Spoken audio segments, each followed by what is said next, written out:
अब छोलिया हो या लोबिया, सफेद चने या काले चने, सब कुछ मजेदार बने। मेरे प्यारे देशवासियों, आजादी के लिए अनगिनत लोगों ने बलिदान दिए हैं। मैंने पहले भी कहा, जवानी खपा दी, फांसी पे लटक गए। क्यों?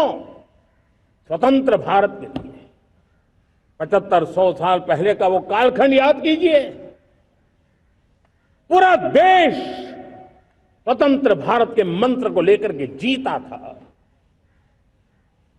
आज समय की मांग है, स्वतंत्र भारत का मंत्र लेकर के जीने वालों ने हमें स्वतंत्र भारत दिया। आज 140 करोड़ देशवासियों का एक ही मंत्र होना चाहिए, समृद्ध भारत। अगर कोटि कोटि लोगों के बलिदान से स्वतंत्र भारत हो सकता है, तो कोटि कोटि लोगों के संकल्प से, पुरुषार्थ से, आत्मनिर्भर बनने से, वोकल फॉर लोकल की बात करने से, स्वदेशी का मंत्र को जापने से समृद्ध भारत भी बन सकता है। वो पीढ़ी स्वतंत्र भारत के लिए खप गई थी, ये पीढ़ी समृद्ध भारत के लिए नए कदम उठाए, यही समय की मांग है। और इसलिए मैं आज बार बार आग्रह करता हूं और मैं देश के सभी इन्फ्लुएंसर्स को कहना चाहता हूं, इस मंत्र को आगे बढ़ाने में मेरी मदद कीजिए। मैं सभी राजनीतिक दलों को, राजनेताओं को, सबसे कहता हूं कि आइए, ये किसी राजनीतिक दल का एजेंडा नहीं है। भारत हम सबका है।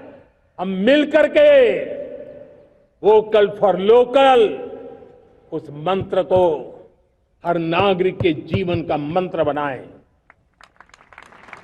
भारत में बनी हुई, भारत के नागरिकों के पसीने से बनी हुई वो चीजें जिसमें भारत की मिट्टी की महक हो और जो भारत के आत्मनिर्भर के संकल्प को ताकत देता हो, हम उसी को खरीदेंगे, हम उसी का उपयोग करेंगे।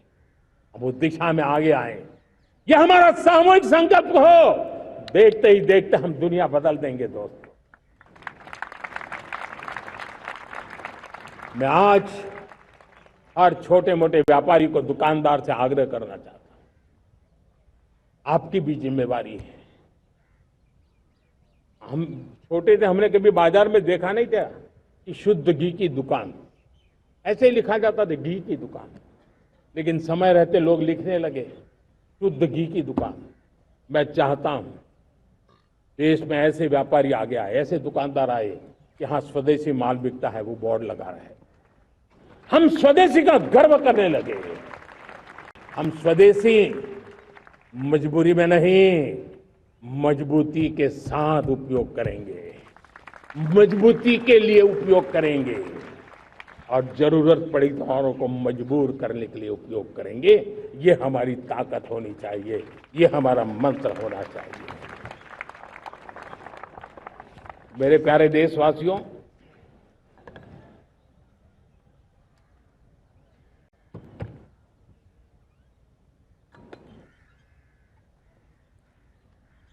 मुझे बहुत लंबे समय से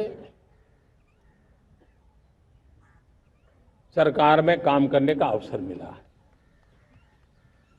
मैंने कई सारे उतार चढ़ाव देखे हैं। सरकारों की मुसीबतों से भी मैं परिचित हूं, व्यवस्थाओं की मर्यादाओं से भी परिचित हूं। लेकिन उसके बावजूद भी हमारी जिम्मेवारी है कि हम किसी की लकीर को छोटी करने में अपनी ताकत बर्बाद न करें। मैं बड़े अनुभव से कहता हूं, किसी दूसरे की लकीर छोटी करने के लिए अपनी ऊर्जा हमें नहीं खपानी है।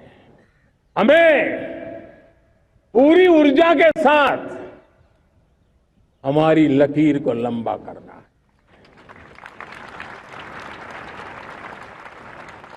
हम अगर अपनी लकीर लंबी करते हैं तो दुनिया भी हमारा लोहा मानेगी। आज जब वैश्विक परिस्थितियों में आर्थिक स्वार्थ दिनों दिन बढ़ रहा है, तब समय की मांग है कि हम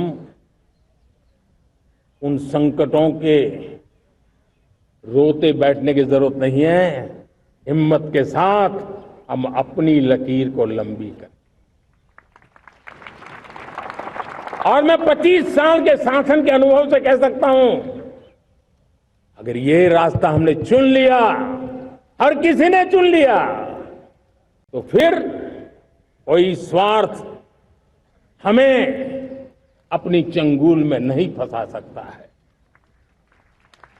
मेरे प्यारे देशवासियों, बीता दशक रिफॉर्म, परफॉर्म, ट्रांसफॉर्म कर रहा है, लेकिन अब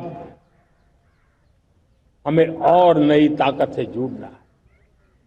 पिछले दिनों हमने कई रिफॉर्म्स किए, एफडीआई हो, इंश्योरेंस कंपनी की बात हो, विश्व की यूनिवर्सिटीज को भारत के अंदर स्थान देने की बात हो, कई रिफॉर्म्स किए हैं। 40,000 से ज्यादा अनावश्यक कंप्लायंसेस को हमने खत्म किया है। इतना ही नहीं, 1500 से अधिक पुराने कानून जो बाबा आदम के जमाने के थे, उन सबको हमने खत्म कर दिया है। हमने दर्जनों कानूनों को सरल करने के लिए संसद में जाकर के जनता के हितों को सर्वोपरि रख करके बदलाव किए हैं। इस बार भी हो हल्ला के बीच लोगों तक बात पहुंची नहीं होगी, लेकिन एक बहुत बड़ा रिफॉर्म इनकम टैक्स एक्ट में हुआ है। करीब 280 से ज्यादा धाराएं हमने समाप्त करने का निर्णय किया है। अब छोलिया हो या लोबिया, सफेद चने या काले चने, सबको मजेदार बने। MDH